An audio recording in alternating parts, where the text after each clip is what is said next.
बहुत बढ़िया एपिसोड है। बहुत बढ़िया है। उसमें भाई जो ज्ञान की बातें बताई जाती है ना, वो एक ऐसा एक वेब सीरीज है, मतलब सीरियल है, अब जो भी बोलो उसको। वो एक ऐसा उसमें मोमेंट दिखाया जाता है, उसमें ऐसा एक चीज दिखाया जाता है जो हर एक किसी को वो सीखना चाहिए।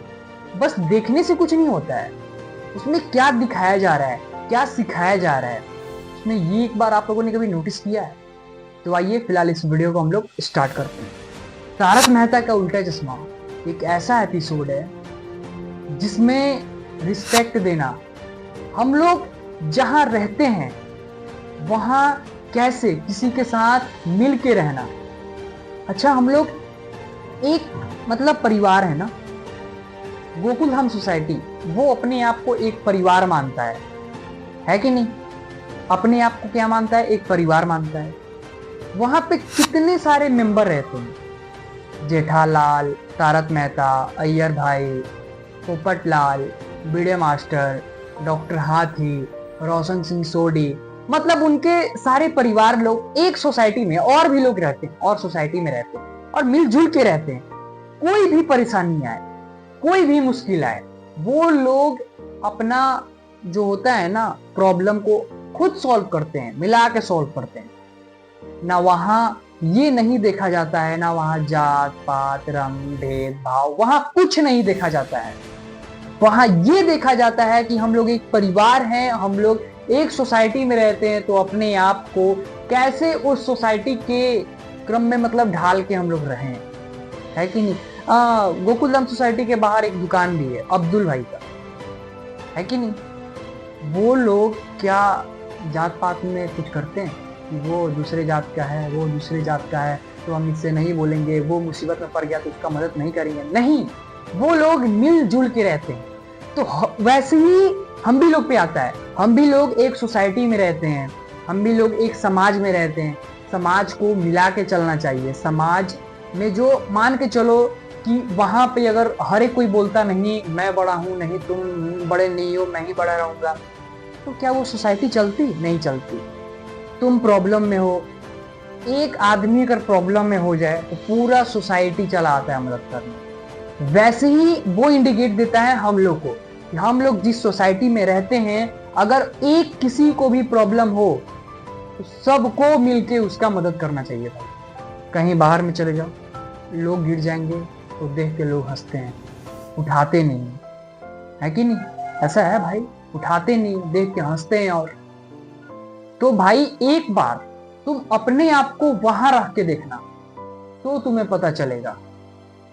तुम एक बार अपने आप को वहां रख के देखना तो पता चलेगा। उससे एक और चीज है, जेठालाल और मेहता साहब की दोस्ती इतनी गहरी है, रहनी भी चाहिए। जिंदगी में आपके जीवन में एक बेस्ट फ्रेंड होना भी चाहिए। मेरा भी बेस्ट फ्रेंड है पुनीत कुमार, रहना चाहिए, बेस्ट फ्रेंड रहना चाहिए। उससे क्या होता है, जो चीज आप लोग अपने पेरेंट्स को शेयर नहीं कर पाते हो, हर एक कोई नहीं कर पाते हैं, बहुत ऐसे 100% में से बहुत मिलेंगे। दोस्ती वाली बातें कुछ अलग होती हैं, प्राइवेट बातें अपने दोस्तों को शेयर करना। अपने जब तक कोई बात ऐसा होता है, जब तक तुम अपने बेस्ट फ्रेंड को नहीं बताओगे, तुम्हारा मन ही हल्का नहीं है। जीवन में एक बेस्ट फ्रेंड होना जरूरी है। बेस्ट फ्रेंड का मतलब मैंने अगले वीडियो में, पिछले वीडियो में मैंने एक डाल रखा है, आप लोग जाकर देख लेना। बेस्ट फ्रेंड आपके जीवन का क्या महत्व है उस वीडियो में मैंने दिखाया है। यहाँ पे हम लोग जिस समाज में रहते हैं उस समाज का इज्जत करना, जहाँ जिससे दोस्ती रखते हैं उसका वो दोस्ती बनाए रखना, वो सब हमें एक तारक मेहता के उल्टा चश्मा से उसमें बहुत कुछ सिखाने को मिला, बहुत कुछ। जहां जिसकी गलती हो, गलतियों को माफ करना। आज तक जेठालाल अपने बाबूजी से ऊंचे आवाज में बात नहीं किया होंगे। खैर वो एक शूटिंग है, वो शूटिंग है, लेकिन उस शूटिंग के माध्यम से हमें जो चीज दिखाया जा रहा है वो हम लोगों को सीखना है कि वो तो शूटिंग में ही हो रहा है, लेकिन वो तो उनके बाबूजी हैं ना शूटिंग में ही, तो वो अपने बाबूजी का कैसे रिस्पेक्ट करते हैं। आज तक उनके बाबूजी उनको भला बुरा कितना भी डांट लिए हो, है कि नहीं। उनका एक बेटा भी हो चुका है टप्पू, लेकिन फिर भी वो उन्हें डांटते हैं। लेकिन आज तक जेठालाल उनसे बदतमीजी से बात नहीं किया। आप मुझे क्यों डांटते, आज तक बदतमीजी से बात नहीं किया है। वैसा बेटा हो ना, है कि नहीं, सही कह रहा हूं, वैसा बेटा हो। आजकल तो छोटे से भी बात पे बड़े बवाल उठ जाते हैं, तो वैसा नहीं बन के रहना है। जेठालाल का बन कि वो कैसे अपने पिताजी का रिस्पेक्ट करता है कि नहीं। हम लोग जिस सोसाइटी में रहते हैं उस सोसाइटी में कैसे मिलजुल के रहें। एक आदमी मुसीबत में है तो सारे उसके मिल का मदद करें, है कि नहीं। जिससे हम लोग दोस्ती रखते हैं वो दोस्ती सालों साल चले, ऐसे अपने आप को ढाल के रखते हैं। कोई भी इंसान छोटा या बड़ा नहीं होता है। और एक बात हमेशा याद रखना, जो इस दुनिया में आया है, जो इस धरती पे आया है, उसको एक ना एक दिन जाना ही है। ये निश्चित है, उसको जाना है। और भाई, ना तुम ऊपर से कुछ लेके आए हो और ना कुछ लेके जाओगे। तुम खाली हाथ आए थे, खाली हाथ ही जाओगे। हाँ, लेकिन एक बात हो सकता है, जो तुम कर्म किए रहोगे, जो तुम अच्छा काम किए रहोगे, भले ही तुम ऊपर से खाली हाथ आए थे, कुछ लेके नहीं आए थे, तुम्हारा नामो निशान नहीं था, तुम्हारा नाम नहीं था, लोग तुमको जानते नहीं थे, ये बात ठीक है। लेकिन तुम्हारे आने के बाद अब लोग तुमको जानते हैं, तुम्हारा पहचान बन गया है, तुम क्या करते हो ये सब तुम्हारा बन गया है।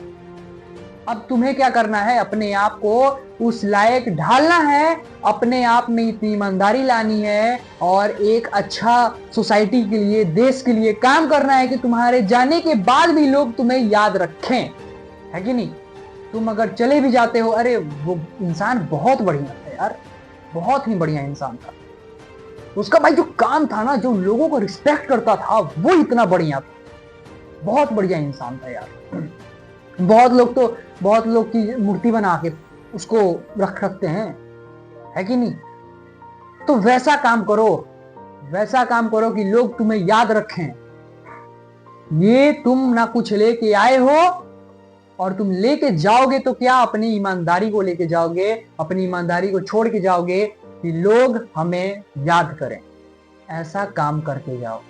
तो मेरे कहने का मतलब है, इस कहानी से हमें ये नोटिस मिली कि हम लोग जिस सोसाइटी में रहते हैं उस सोसाइटी का इज्जत करना, अपनी मित्रता को आगे बढ़ाना, अपनी मित्रता में वैल्यू रखना, रिस्पेक्ट रखना, है कि नहीं। मैंने बोला ना कोई छोटा है ना कोई बड़ा है, सब एक समान है। एक समान, एक नजरिए से देखो तुम, सब कुछ अच्छा रहेगा और सब कुछ जीवन में तुम्हारे हमेशा खुश रहेगा। भाई, धोखाधड़ी वाला काम बिल्कुल भी मत करना यार। जो इंसान किसी को धोखा देके ये सोचता है कि मैं कितना बड़ा हूं, तुम गलत कर रहे हो। तुम ये सोचो कि उस इंसान को तुम्हारे ऊपर भरोसा कितना था।